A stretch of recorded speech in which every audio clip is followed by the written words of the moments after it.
Israeli government buildings, military vehicles in Gaza, news readings flashes, classified Gaza report leaked, government in crisis. A political earthquake is rocking Israel, triggered by the leak of a classified report criticizing Prime Minister Benjamin Netanyahu handling of the Gaza war. The fallout has been swift, with high-level resignation, nationwide protest, and growing talk of a collapse with the governing coalition. The leaked document, reportedly prepared by senior defense and intelligence officials, harshly critiques the government's strategy during the early months of the war against Hamas and citing a lack of preparedness, unclear objective, and failure to protect civilians and hostages. Experts from Israeli news anchors say that this report paints a picture of confusion, infighting, and political calculation overshadowing military properties.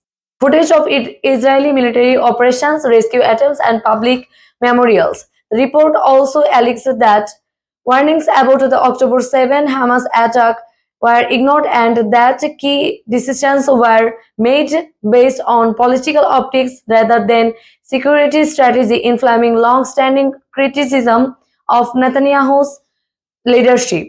Within hours of the leak, Defense Minister Yoav Gallant and several senior advisors resigned and distanced themselves from the Prime Minister's office. Resignation letters, press conference, and opposition leaders speaking. Gallant is saying that this is a moment of accountability. Israel's security must come before politics. Meanwhile, mass protests have erupted across the country, from Tel Aviv and to the Jerusalem, with demonstrators demanding Netanyahu's resignations and a new election. Drone footage of packed cities squares, protest sign reading "Resign now" and "Justice for October 7."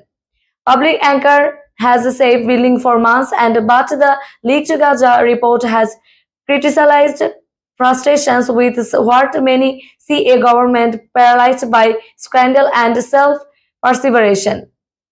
Opposition leader Yair Lapid has called for an emergency vote of non-confidence, accusing Netanyahu of prioritizing his political survival on the country's safety. Lapid said that this blood of our citizens and soldiers cannot be brushed aside. Israel's devastation leadership that's honest, competent, and accountable. Netanyahu has denied the accusation, calling the report one-sided and politically motivated. He insists that his decisions were made in coordination with military leaders and based on involving battlefield realities.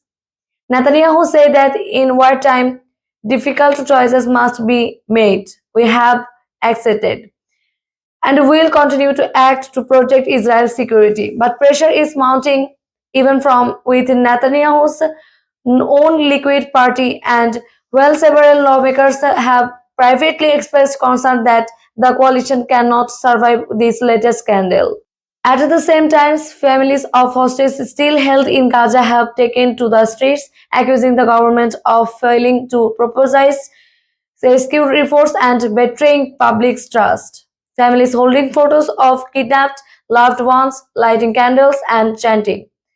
Many Israelis now see the Gaza conflict not only as a military crisis but as a national leadership crisis, exposing deep fractures in the country's political and defense institutions.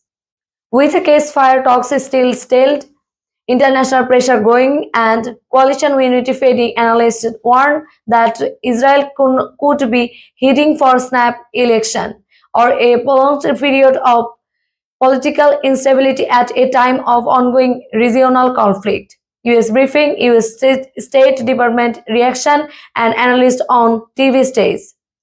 One thing is clear: the Gaza war has reshaped the Israeli political landscape, and the full consequences of his report may not only just be unfolding.